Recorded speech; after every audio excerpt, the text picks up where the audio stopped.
Palavra da salvação. Glória a vós, Senhor.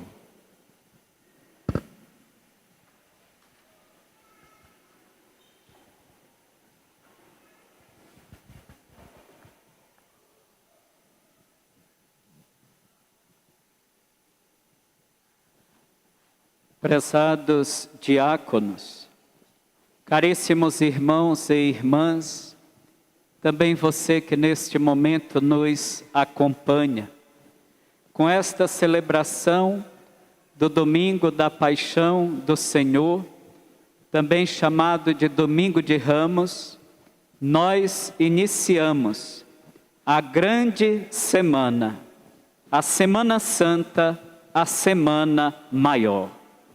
Nesta semana, nós celebramos, irmãos e irmãs, o mistério central da nossa fé. Paixão, morte e gloriosa ressurreição de nosso Senhor e Salvador Jesus Cristo. Nós somos, portanto, hoje, motivados, convidados a vivenciar esta grande semana, contemplando os mistérios da vida de nosso Senhor e Salvador. Mas como bem sabemos, quem olha para o mistério da vida de Jesus é sempre convidado a olhar para o mistério da sua própria vida. Irmãos e irmãs, a liturgia da palavra que nós escutamos, a primeira leitura do profeta Isaías e a narração da paixão, segundo Lucas, nos motivam a olhar para Jesus Cristo, o servo sofredor. Aquele que assumiu as nossas iniquidades, os nossos pecados, e oferecendo a sua vida livremente, ele a entrega como um dom ao Pai para a nossa salvação, para a nossa redenção. A grandiosidade deste mistério, meus irmãos e minhas irmãs, será sempre um ponto profundo e extenso para a nossa reflexão. Como nós podemos olhar para Jesus, verdadeiro Deus e verdadeiro homem, que assume esta realidade da humilhação? Para nós, seres humanos, penso que uma das coisas mais difíceis de se vivenciar é a experiência da humilhação. Nenhum de nós gosta de ser humilhado. Todos nós nos sentimos profundamente feridos e machucados quando alguém nos humilha. Mas olhando para Deus, nós percebemos que a sua ação, ela é completamente diferente da nossa. Jesus, sendo Deus, como diz o apóstolo Paulo, ele não se apegou à sua condição divina, do seu ser igual a Deus, mas assumiu a nossa natureza, a nossa humanidade. E não apenas assumindo a nossa humanidade, Jesus, verdadeiro Deus e verdadeiro homem, experimentou na sua carne a humilhação mais terrível que toda pessoa teme passar. O profeta Isaías, como grande testemunha da vida de Jesus, nos fala deste servo. Alguém que é humilhado, alguém que é ultrajado, mas que assume esta humilhação porque confia em Deus. Porque sabe da misericórdia de Deus, porque sabe do cuidado de Deus para com a sua vida e a sua missão. Meus irmãos e minhas irmãs, Jesus Ele passa por tudo isto como nós vimos na narração da paixão. E passa com esta mansidão, com esta serenidade e esta atitude de confiança nos cuidados do Pai. Eu penso que toda a vida de Jesus, ela é uma grande escola para a nossa vida. E quando nós, este ano, tivemos a oportunidade de refletir a campanha da fraternidade com o tema da educação e o lema "Fala com sabedoria, ensina com amor", quando prestamos atenção, até mesmo na paixão de Jesus, nós lá encontramos uma grande escola para a nossa vida. Jesus, meus irmãos e minhas irmãs, sofrendo a humilhação, ele não fica com indiferença para com aqueles que lhe causam tamanha dor, mas o seu olhar é um olhar de amor, os seus gestos e as suas palavras são capazes de transformar os corações, mesmo no mais profundo e extremo sofrimento. A narração da paixão, ela nos apresenta vários personagens.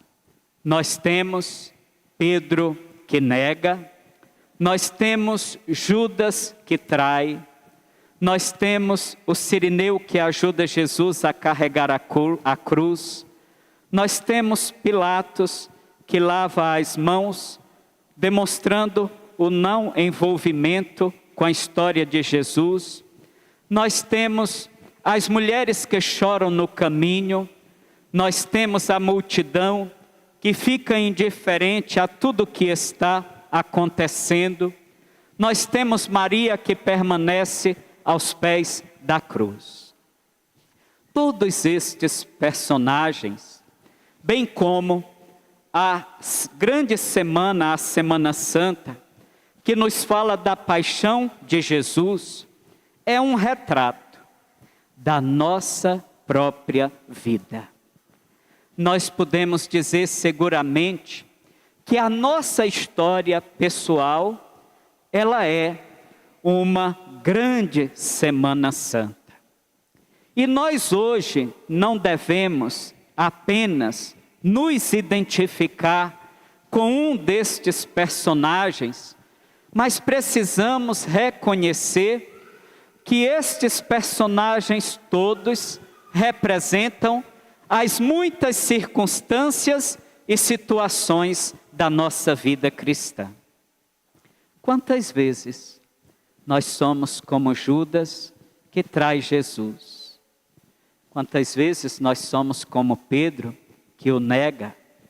Diante, sobretudo, de tantas pessoas hoje indiferentes à fé, à experiência religiosa, e que se posicionam assim diante de nós, e nós temos medo de defender a nossa fé, de defender a pessoa de Jesus Cristo.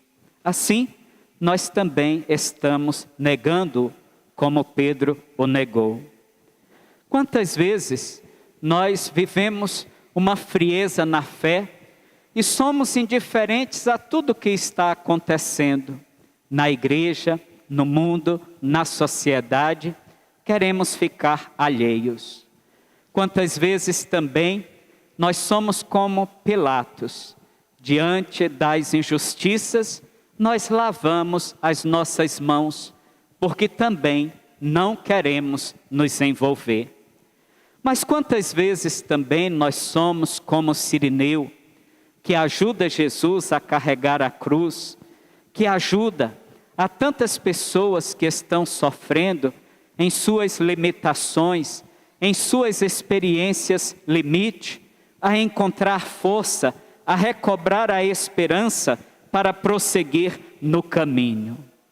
Quantas vezes nós também choramos e lamentamos, não apenas por Jesus que sofre, mas nós choramos e lamentamos por tantas pessoas que estão sofrendo no mundo. E assim nós mostramos a nossa solidariedade e a nossa vontade em ajudar e em diminuir a dor. Meus irmãos e minhas irmãs, a história da paixão de Jesus está bem misturada com a história da vida de cada um de nós. Mas diante deste quadro, que comove o nosso coração e que nos faz pensar, sobretudo, na grandiosidade do amor que Deus tem para conosco, surge uma pergunta: quem são os culpados pela morte de Jesus? É mais fácil acusar o outro, como nós tivemos a oportunidade de refletir na semana passada. Mas é muito difícil assumir a própria culpa. O poder político e religioso daquela época foram responsáveis por assinar a sentença de morte de Jesus. Mas os culpados pela sua morte somos todos nós pecadores. Sou eu, é você, você que nos acompanha, todo homem e toda mulher que vive a realidade do pecado é o culpado pela morte de Jesus. Com isto eu quero dizer, meus irmãos e minhas irmãs, que foi por mim, foi por você, foi por nós, que Jesus deu a sua vida para a nossa libertação e para a nossa salvação. Para que a nossa amizade com Deus, ela fosse reatada. Esta amizade que foi quebrada pela nossa desobediência. Assim, nós somos convidados a voltar o nosso olhar para a cruz de Cristo e expressar a Deus a nossa gratidão, porque a nossa salvação não é mérito nosso, pelas obras que nós fazemos, mesmo que elas sejam grandiosas. A nossa salvação é dom, é presente do amor que Deus tem para conosco. E quem não sabe ainda o que é o amor, quem deseja aprender a amar, eu convido para que possa, ao longo desta semana, sobretudo, abrir este livro que é a cruz. E se você tiver coragem de passar cada página deste livro, que é a cruz de Cristo, você vai encontrar um amor de Deus crucificado, você vai encontrar o amor de Deus que nos abraça, você vai encontrar o amor de Deus que nos entende, você vai encontrar o amor de Deus que nos liberta, você vai encontrar o amor de Deus que nos salva e que nos redime, que nos torna puros novamente.